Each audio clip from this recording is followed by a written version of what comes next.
send this Messiah so all the nations could come running to him. God invites us to that heavenly feast. God invites us now to dine with him. And dining means we seek him. We want his word.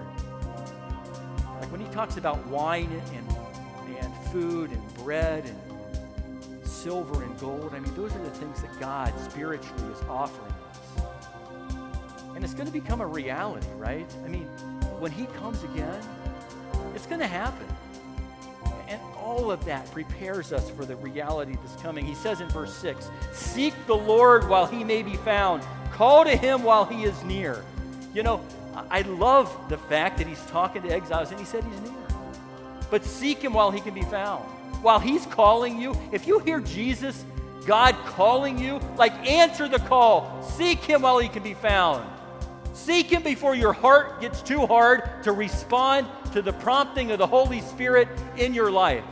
There are some people who say, you know what, I'm going to live my life the way I want to live it. And when I get to my deathbed, I'll turn my life over then to God because I got to do what I wanted for my life. And that rarely happens, by the way.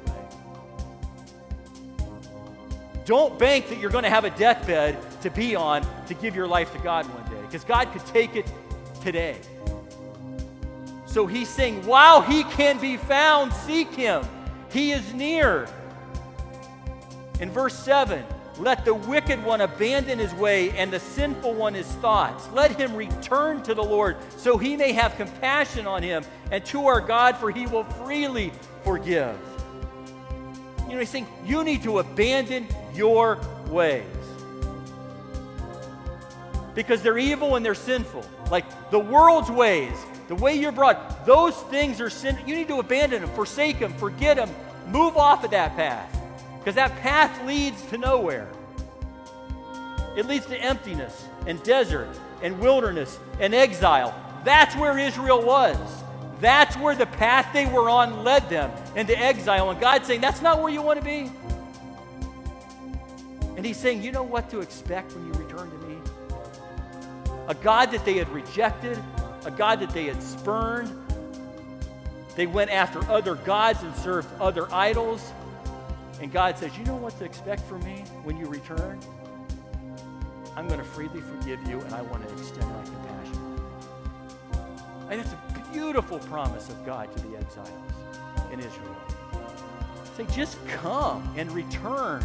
Abandon your ways and your thoughts. It says in Isaiah 53, I had referred to this. This is talking about Jesus Christ. And it says, therefore I will give him the many as a portion, and he will receive the mighty as spoil, because he willingly submitted to death. Jesus Christ willingly submitted to death and was counted among the rebels. Yet he bore the sin of many and interceded for the rebels. This is why we can be freely forgiven. It's because he's talking about the Messiah in chapter 53, and he's saying he came down as a man, and he was counted among the rebels. Like, he associated with the people who walked on this earth who were counted as rebels. Now, Jesus never sinned in his walk. Don't ever think that because he was counted among the rebels and because people accused him of being a glutton and a wine bibber and that he associated with the lowly, that he ever compromised in sin. He did not. But he also extended love and grace. And he says, you know what? Follow me. Like, he extended an invitation to follow me. And as you follow Jesus Christ, you'll see what it means to walk in newness of life. And he will transform you.